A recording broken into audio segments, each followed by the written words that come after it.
What's the most rebellious thing you did as a teenager? In my family, there was one rule. I needed my twins' permission to seek medical help. I was watching Vanessa practice her birthday speech when my lungs seized up. I reached for my inhaler on the coffee table, but Mom snatched it away. Vanessa, does Ellie need this? My twin didn't even look up from her phone. She used it at lunch. She's fine. You heard your sister. Mom dropped my inhaler in her purse. No attention seeking today. It's Vanessa's sweet 16th. The rule had been in place since we were 12. The day I faked pneumonia during Vanessa's ballet recital. I hadn't faked it, but Vanessa said I had. So that became the truth. From then on, every headache, every fever, every asthma attack had to be verified by the golden twin. Can't breathe. The wheeze was starting. That whistling sound my doctor called your body's alarm bell. Ellie! Dad's voice boomed from the doorway. What do we do when you claim you're sick? I knew the script. Ask Vanessa first. And what did Vanessa say? Vanessa finally looked up, annoyed. I said she's fine. Gosh, Ellie, do you have to make my day about you? My chest was tightening like someone was sitting on it. Each breath felt like sucking air through a coffee stirrer. Please, I gasped. Need hospital. Mom! Vanessa whined. She's doing it again. Make her stop. Mom rushed to comfort Vanessa. Don't worry, sweetie. Ellie, go to your room if you're going to act like this. The modeling scout will be here soon. I tried to stand but had to grip the couch. My fingernails were starting to tinge blue. Look. I held up my hands. Vanessa laughed. She probably painted them blue. Remember when she faked passing out at my recital? I hadn't faked it. I'd had an asthma attack, but Vanessa told everyone I was jealous, so my parents refused to leave her performance. The doorbell rang. Party guests started to arrive. Ellie, disappear, Dad ordered. Vanessa's modeling scout is coming. We don't need you wheezing in the background. I couldn't move. My lungs were working overtime, visible through my shirt. Every breath was a battle I was losing. Mom, please, I need hospital. Vanessa, Mom called out sweetly. Your sister's asking for the hospital. What do you think? Vanessa. She stood directly in front of me, blocking my parents' view. For a second, I saw something flicker in her eyes. She's faking, Vanessa announced loudly. She's just mad Ted's coming. Ted, my childhood friend who Vanessa stole just because she could. I knew it, Mom shouted. Ellie, stop this immediately! That's when I started coughing blood. Vanessa's best friend Jenny walked in and froze. Oh my gosh, what's wrong with Ellie? Nothing, Vanessa said quickly. She's being dramatic. Vanessa, she's coughing blood. No, they're not. Vanessa stepped in front of me again. Everything's perfect. Go help with decorations. But Jenny was pre-med. She pushed past Vanessa and grabbed my wrist. Her pulse is racing. This is a medical emergency. We don't do medical emergencies without Vanessa's approval, Dad said, like it was totally normal. House rules. What? Jenny looked horrified. Vanessa knows Ellie best, Mom explained. She can tell when Ellie's really sick versus performing. Performing? Jenny was already dialing 911. She's in respiratory failure. Give me that phone! Dad lunged for it. Mr. Lit, with all due respect, your daughter is dying. Vanessa? Mom turned desperately to my twin. Is Ellie dying? Vanessa hesitated. The spotlight was off her. On her birthday. Because of me. Again. No, Vanessa said firmly. She's not dying. She does this every time something important happens to me. That's when I stopped breathing entirely. The silence was immediate. Ellie? Vanessa's voice wavered slightly. Stop it. People are arriving. Vanessa, she's not breathing, Jenny screamed. She's holding her breath, Vanessa insisted, but her voice cracked. She's really committed to ruining my party. I fell forward off the couch. The impact when I hit the floor should have hurt, but I couldn't feel anything anymore. Call 911. Jenny was doing chest compressions. Now! But Vanessa said, Mom started. I don't care what Vanessa said. More guests were arriving. I could hear screams. Commotion. Someone was yelling about finding my inhaler. This is Ellie's fault, Vanessa was sobbing. She always does this. Always. Your sister is dying, Jenny screamed. Help me. Dad tried to pull Jenny away. Vanessa said she's fine. Through the fading darkness, I heard Ted's voice. Mr. Lit. What are you doing? She's blue. She's actually blue. The last thing I heard was Vanessa screaming, You're supposed to be on my side. I woke up 3 days later in the ICU. The doctor said I'd been clinically dead for 4 minutes. 4 minutes where my parents waited for Vanessa's permission to save me. My parents couldn't look at me. They just kept saying, Vanessa said you were fine, over and over. But Jenny knew the truth. Ted knew. Every guest at that party knew. And we were going to destroy them. The machines around my bed kept beeping in steady rhythm when I opened my eyes again and found the doctor standing there with his clipboard and this real serious look on his face. He pulled up a chair next to my bed and started explaining how my respiratory failure had been. So bad that my heart actually stopped for 4 whole minutes. And those 4 minutes without oxygen meant they needed to watch me super carefully for any lasting damage to my brain or other organs. His pen moved across the papers as he wrote down my responses to his questions about whether I could feel my fingers and toes and remember my birthday and count backwards from 10. The doctor then mentioned something that made my chest tighten in a different way when he said the hospital had already flagged my case to Child Protective Services because multiple witnesses at the party reported my parents refusing to let anyone call for medical help even when I was dying. He explained that someone from CPS would come talk to me once I was more stable, but that the hospital was required by law to report what happened since it looked like medical neglect. My parents showed up about an hour later, and Mom immediately started crying these big dramatic tears about how worried she'd been, while Dad kept saying over and over that they thought I was just being dramatic like I always was during Vanessa's important events. They wanted to take me home right away, but the doctor stepped in and told them firmly that I needed at least another week of observation, given how severe my cardiac arrest had been, and the potential for complications. After the doctor left to check on other patients, I pressed the call button, and when the nurse came in, I told her everything about the rule that had been in place since I was 12, where I needed Vanessa's permission for any medical care including using my inhaler or going to the doctor. Her eyes went super wide and she grabbed her notepad and started writing down everything I said.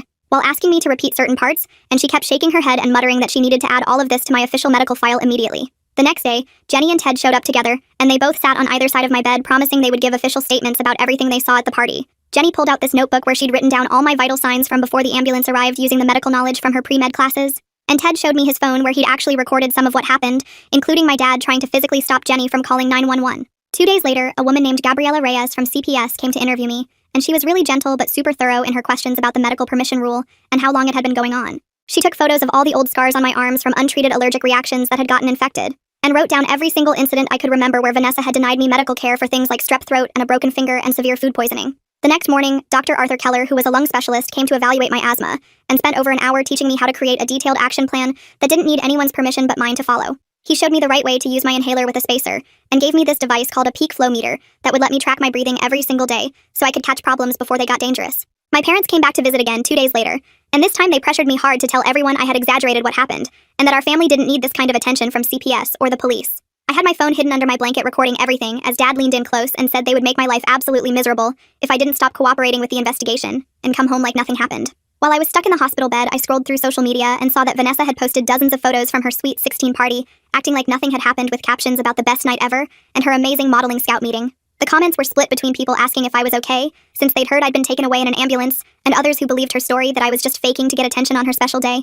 And seeing those perfect curated images while I had IV lines in my arms and oxygen monitors on my fingers made me feel physically sick. Jenny spent hours at the hospital writing out this super detailed statement about everything she had witnessed, including all the medical observations about my blue lips and fingernails and how my breathing had completely stopped, and how long it took for my parents to finally let someone call 911. She made copies of everything and gave one to CPS and another to the police detective who had been assigned to investigate what happened. And she told me she would testify in court if needed, because what she saw was criminal neglect that almost killed me. The next morning, Gabriela came back to my hospital room carrying a thick folder and pulled a chair close to my bed. She explained that CPS was putting an emergency safety plan in place, which meant I couldn't go home with my parents until they finished investigating everything. She asked if I had any safe relatives or friends who might be able to take me in for a while. I thought about my aunts and uncles, but they all lived too far away, or had always sided with my parents about Vanessa being perfect. Jenny had been texting me all morning, and when I mentioned needing somewhere to stay, she immediately called her mom, who said yes without even hesitating. Gabriela had to run background checks on Jenny's parents and do a home visit to make sure their house was safe, which took 3 days of paperwork and phone calls. The social worker came to inspect Jenny's house, checking that there was a proper bedroom for me, and asking her parents tons of questions about their work schedules and whether they understood what they were taking on. Once everything got approved, Jenny's dad drove his truck to my parents' house to help me pack my stuff. My parents stood in the doorway watching with these angry looks on their faces while I grabbed clothes and books and my school laptop from my room. Mom kept saying this was all a big misunderstanding, and I should just come home where I belonged, but Gabriela was there making sure they didn't try to stop me from leaving. Dad crossed his arms and told me I was making a huge mistake that would destroy our family, but I just kept packing boxes and carrying them out to the truck. Vanessa watched from her bedroom window upstairs, and I could see her typing on her phone, probably telling everyone her version of what was happening. After we loaded everything, Jenny's mom had already set up the guest room with new sheets and cleared out half the closet for my clothes. The next week, I had to meet with the school counselor, Megan Watson, who had this tiny office filled with motivational posters and a bowl of candy on her desk. She pulled up my class schedule on her computer and started making notes about which teachers needed to know about my situation and what accommodations I would need. She made sure I had permission to carry my inhaler everywhere and could leave any class if I started having breathing problems without needing to ask first. She also set up extended deadlines for all the assignments I'd missed while in the hospital, and arranged for me to eat lunch in her office if the cafeteria felt too overwhelming. Ted texted me that night saying he'd found something I needed to see, and when we met up at the coffee shop near school, he showed me screenshots from 2 years ago.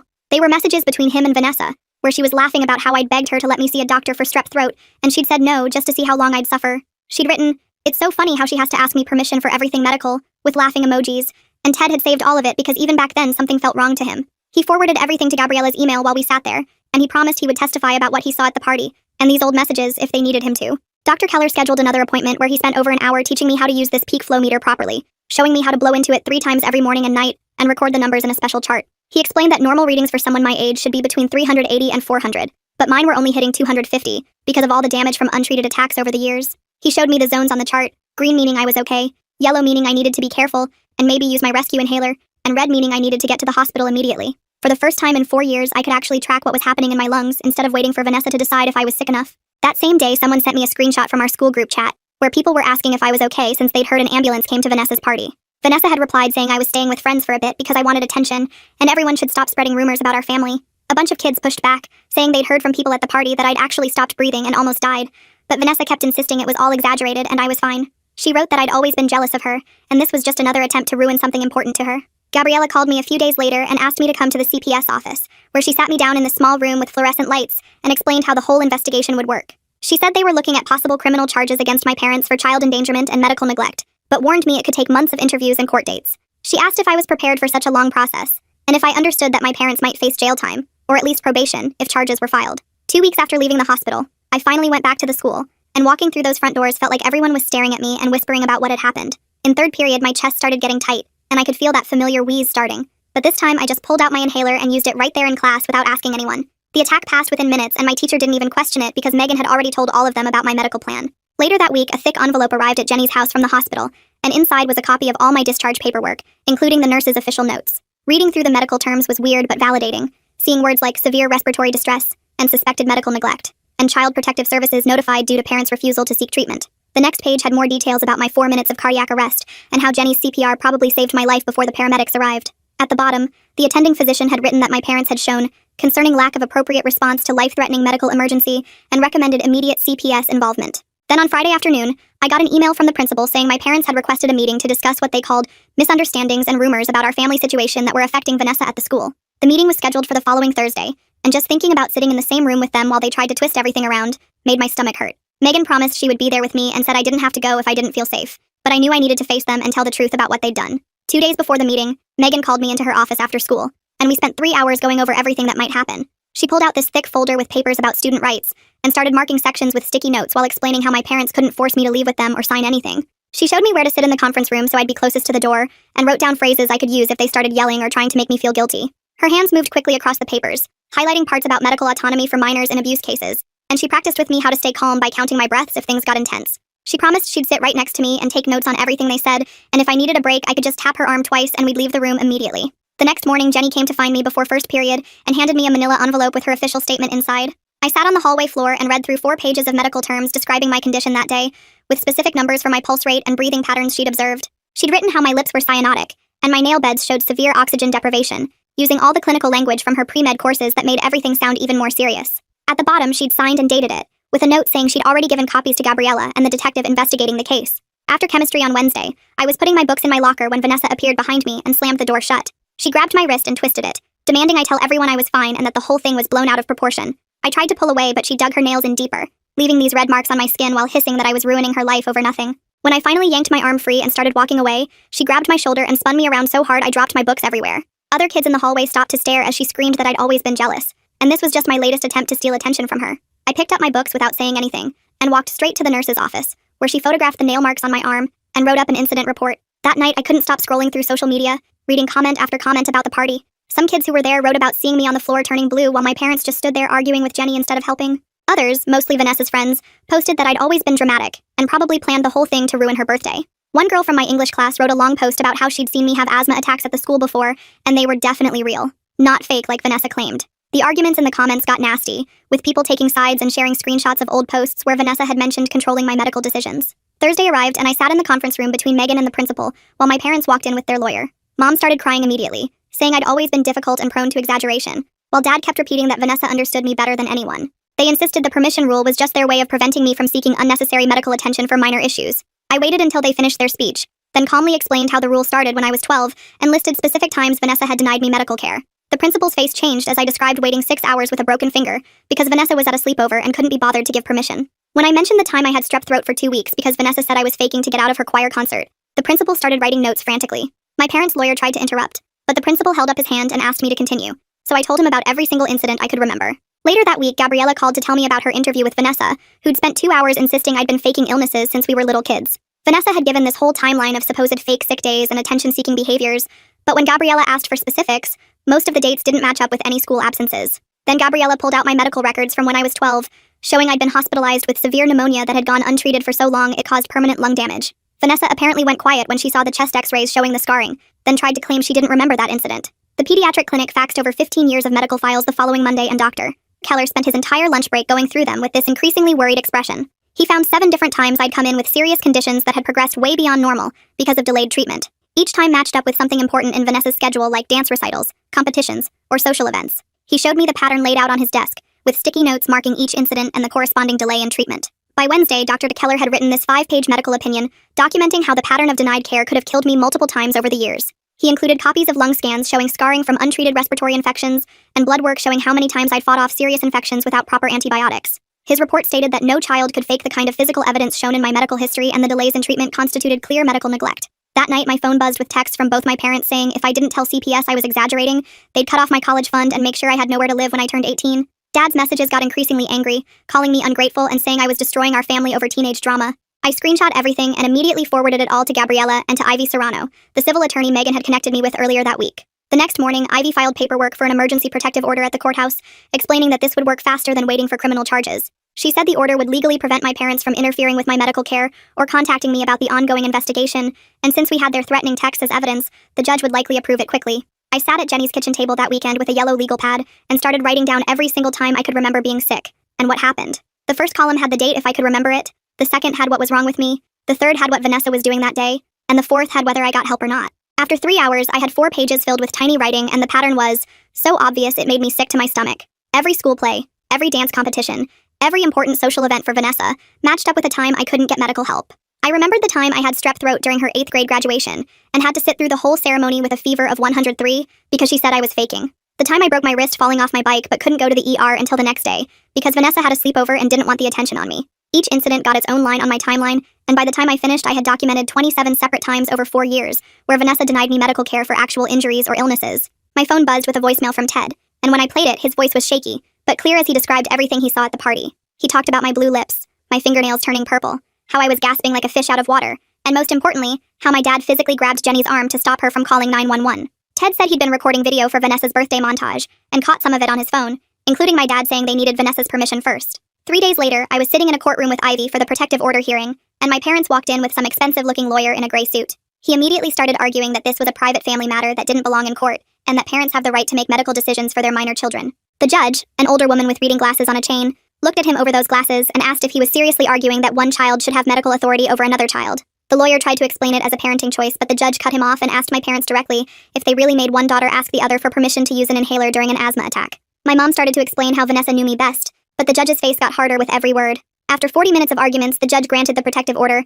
but it wasn't as broad as Ivy wanted. I got full control over my own medical decisions without needing anyone's permission ever again, and my parents could only see me with supervision from CPS or another approved adult. The judge said she'd never heard of parents delegating medical decisions to a sibling and found it deeply concerning, but she couldn't grant the full no-contact order without more evidence of direct harm. That afternoon, I checked my phone and saw Vanessa's Instagram rant about how I'd ruined her entire future. The modeling scout had officially withdrawn their interest after hearing about what happened at her party, and she was blaming me for destroying her dreams with my attention-seeking dramatics. The comments were brutal, though, with kids from the school calling her out for letting me almost die, and I noticed several of her friends had unfollowed her, including 2 girls from her dance team. Later that week, Gabriella came by Jenny's house with a thick folder that contained CPS's preliminary report. I sat on the couch and read through 15 pages of interviews with witnesses from the party, medical professionals from the hospital, and school staff who'd noticed concerning patterns over the years. The report used words like severe medical neglect and failure to protect, and noted that neither of my parents showed any understanding of how dangerous their actions were. The investigator recommended continued CPS involvement with mandatory parenting classes and supervised visitation only. 2 days after that, I met with Reed Schwartz, the assistant DA, in his office downtown. He was younger than I expected, with thick black hair, and looked tired as he explained that while what my parents did was definitely criminal, proving they intended to kill me would be almost impossible. He said child endangerment charges were much more likely to stick since there was clear evidence they put me in danger by denying medical care. He asked me to write out a victim impact statement and said the case would probably take months to go through the system. That weekend, I found out my parents had filed a complaint with CPS, claiming Jenny's family was alienating me from them and poisoning me against my real family. The accusation made my hands shake with anger because Jenny's family literally saved my life, while my own parents stood there and watched me die. Jenny's mom hugged me when I started crying and said not to worry because they had all the documentation on their side. Sure enough, Ivy called me 5 days later to say the complaint had been dismissed already. The judge who reviewed it noted that CPS had placed me with Jenny's family for safety reasons based on medical evidence, not because of any manipulation or alienation. The judge also added a note that filing false complaints could result in criminal charges for harassment. The next week, I walked into Dr. Keller's office carrying my peak flow meter and the log I'd been keeping for the past month. I'd been recording my numbers 3 times a day just like he taught me, and the improvement was right there in black and white. My baseline had gone from 250 to 380, and I hadn't had a single serious attack since I'd been taking my maintenance inhaler every day without needing anyone's permission. Dr. Keller smiled when he saw the charts and said this was exactly what he expected to see when asthma was properly managed instead of being ignored until it became an emergency. 3 days after that appointment, the school called me to their main office for the code of conduct hearing about Vanessa. I walked into the conference room and saw the principal sitting with 2 other administrators behind a long table. They had a thick folder open with typed reports and witness statements from kids who saw Vanessa grab me in the hallway last week. The principal asked me to describe what happened, and I told them how she cornered me after chemistry and grabbed my arm hard enough to leave marks. I showed them the photos Jenny took of the bruises that were still yellow and green on my forearm. They wrote everything down and asked if this was the first time she'd done something like this. I explained about the other times she'd followed me between classes or blocked my path to yell at me since I'd been staying with Jenny's family. The assistant principal pulled out more papers and said 3 teachers had reported seeing Vanessa approach me even after being told to stay away. They said they were taking this seriously because of the ongoing legal situation with my parents, and would make a decision within 2 days. That night around 11, my phone buzzed with a voice message from Vanessa's number. I almost deleted it without listening, but something made me press play. Her voice was shaky, and she was crying as she said she knew I was really sick at the party, but couldn't let me ruin her big moment with the modeling scout. She kept talking about how she panicked when she saw me turning blue and needed it to be fake, so she wouldn't feel guilty about wanting her party to be perfect. She said she never meant for me to actually die, but she couldn't admit she was wrong in front of everyone. My hands were shaking as I listened to her admit she knew I was dying, and chose to lie about it anyway. I immediately saved the message to 3 different places on my phone and my laptop. I forwarded copies to Ivy and Gabriella and Reed within minutes, because this changed everything. Vanessa had just confessed to knowingly denying me medical care during an emergency that almost killed me. The next morning, Dr. Keller called to say he'd finished writing his formal letter for the criminal case. He read parts of it to me over the phone, explaining how denying asthma medication during an acute attack was medical neglect that could cause death. He used specific medical terms about respiratory failure and cardiac arrest that made what happened sound as serious as it actually was. He said he'd already sent copies to Reed and would testify as an expert witness if needed. 2 days later, Reed called while I was doing homework at Jenny's kitchen table. He said they reviewed all the evidence, including Vanessa's voice message, and were moving forward with misdemeanor child endangerment charges against my parents. He explained that felony charges were unlikely because proving intent was too hard, but these charges still meant real consequences.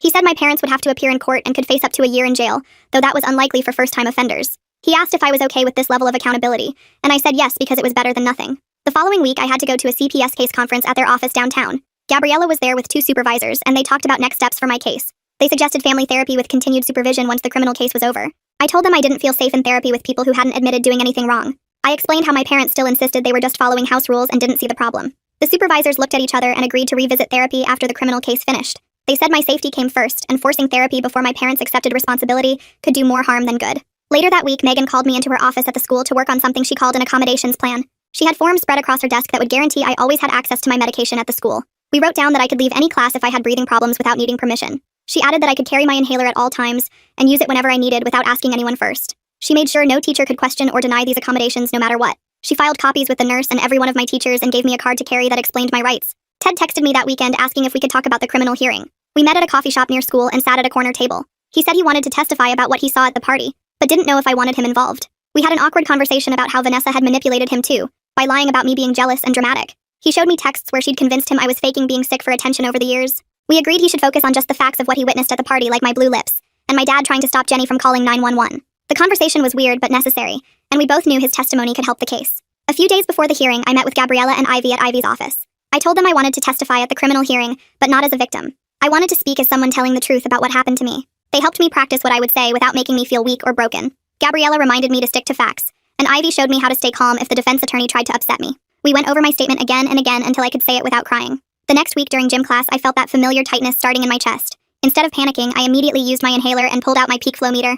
I blew into it and saw my numbers were dropping, but not dangerously low yet. I told the teacher I needed to sit out and monitor my breathing. I used my inhaler again after 5 minutes and kept checking my peak flow every few minutes. Within 15 minutes, my numbers were back up to safe levels and the tightness was gone. The gym teacher watched the whole thing and told me I handled it perfectly. She said she was impressed by how calm and prepared I was. I realized as I put my inhaler back in my pocket that I wasn't scared anymore because I finally had control over my own body and health. 3 days later, I was walking to my car after school when I saw my parents' SUV parked right next to Jenny's Honda. My stomach dropped as they got out and started walking toward me even though the protective order said they couldn't come within 50 feet. I pulled out my phone and dialed the compliance line number Ivy had made me save, telling them exactly where I was while my parents kept coming closer. Mom was crying, and Dad kept saying they just wanted to talk for 5 minutes, but I stayed on the phone and backed away toward the school entrance. Within 4 minutes, 2 security guards came running out and put themselves between me and my parents while one documented everything on his phone. Dad tried explaining they were my parents and had a right to see me, but the guard told him about the protective order on file with the school. They had to leave or campus police would arrest them for trespassing and violating a court order.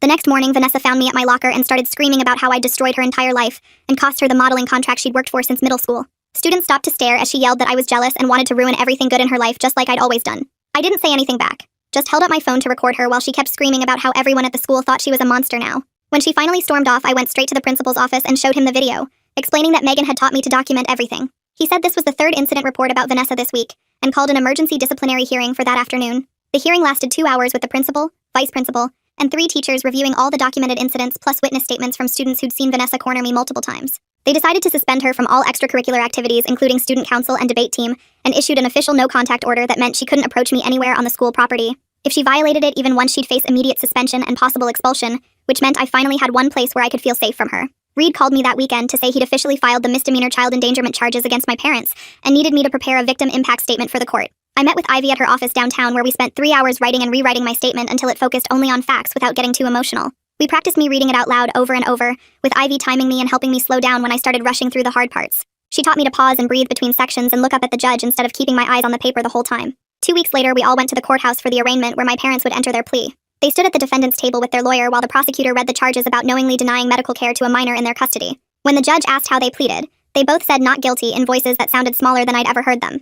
Vanessa sat in the gallery behind them, looking pale and younger than 16, her hair pulled back in a simple ponytail instead of her usual perfect curls. She kept staring at me like she was seeing me for the first time as an actual person, instead of just the twin who was supposed to stay in her shadow. The judge scheduled the trial for 6 weeks later and reminded my parents they still couldn't contact me except through lawyers. A month later, I stood at the podium in the courtroom reading my statement while my hands shook so bad I had to grip the edges to stay steady. I explained the permission rule in simple words, how it started when I was 12, and Vanessa decided I'd faked being sick at her recital. I described the day of the party, reading from my notes about not being able to breathe and my parents refusing to help even when I was turning blue. My voice cracked when I got to the part about dying for 4 minutes, but I kept going, getting stronger with each word until I was speaking clearly about what they'd done to me. The courtroom was completely silent except for my voice and Mom crying quietly at the defendant's table. After 3 days of testimony from Jenny, Ted, and several party guests, plus Dr. Keller's medical evidence about my scarred lungs from years of untreated infections, my parents' lawyer asked to meet with the prosecutor. They worked out a plea deal where my parents would plead guilty to a lesser charge in exchange for 18 months of mandated parenting classes and compliance monitoring instead of possible jail time. It wasn't the maximum punishment,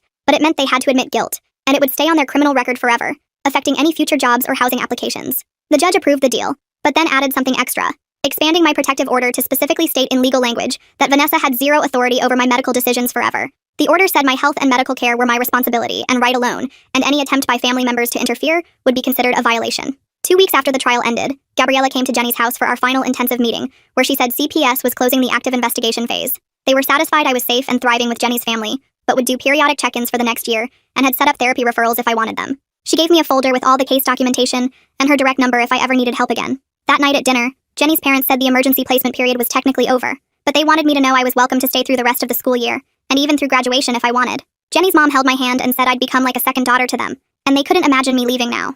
I said yes immediately because even though we weren't related by blood, they'd shown me more real family love in 3 months than my biological family had in 16 years. 3 months flew by faster than I expected, and suddenly I was sitting in Dr. Keller's office for my follow-up appointment, watching him pull up my test results on his computer screen. He pointed to the numbers showing my lung function had gone from 60% to almost 90%, just from taking my meds every day like I was supposed to. The improvement graphs looked like mountain slopes going up, and he printed them out for me to keep, while explaining how consistent treatment had reversed most of the damage from years of untreated attacks. He wrote prescriptions for 3 months of everything I needed, and made sure I had rescue inhalers for home, school, and Jenny's car. Plus he gave me extra spacers and showed me the proper cleaning schedule to prevent infections. The next day, Megan called me into her office at the school where she had boxes of folders and a label maker spread across her desk, ready to help me organize everything important. We spent 2 hours building what she called my safety file, putting medical records in one section, legal documents in another, emergency contacts in a third, with tabs for everything from insurance cards to therapy referrals. She photocopied my protective order 3 times so I could keep copies in different places, and helped me scan everything onto a flash drive as backup, while talking about college applications, and how many survivors use their experiences in personal statements.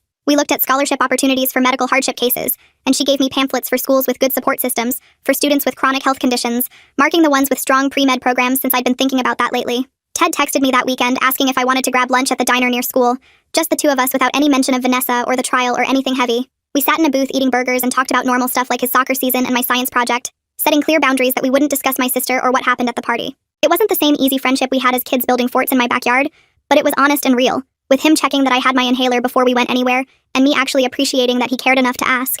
My phone buzzed during chemistry class with a text from Vanessa saying she knew she'd made some mistakes and maybe handled things wrong, though she didn't actually say sorry or admit to nearly killing me. I stared at the message for a long time, my finger hovering over the reply button, but then I deleted it without responding because protecting my peace mattered more than getting the last word, or trying to make her understand what she'd done. That night I sat at Jenny's kitchen table with a notebook and wrote out a personal statement for my safety file, clearly stating in my own words that all medical decisions were mine alone to make. I listed every legal document that supported this, from the protective order to the CPS findings, to the criminal case outcome, feeling the power of putting my medical autonomy in writing where no one could ever question it again. The statement took 3 pages and I made 5 copies, keeping 1 in my backpack, 1 in my locker, 1 in the safety file, 1 at the doctor's office, and 1 with Megan, making sure I'd never be without proof of my rights. Looking at my life 3 months after dying for 4 minutes, I had legal protection keeping my family away, stable housing with people who actually cared about me, proper medical care from doctors who listened, and friends who prioritized my safety over anyone's feelings. The trauma wasn't erased and probably never would be completely, but I wasn't trapped anymore in a house where my twin decided if I lived or died based on her mood. Jenny's mom knocked on my door Saturday morning saying we were going shopping for medical supplies that were just mine, not shared or borrowed or hidden away where I couldn't reach them. We drove to 3 different stores finding the perfect peak flow meter in purple, my favorite color, plus a whole kit with extra inhalers, spacers, nebulizer masks, and a locked box to keep everything in, so I'd never have to ask permission to breathe again.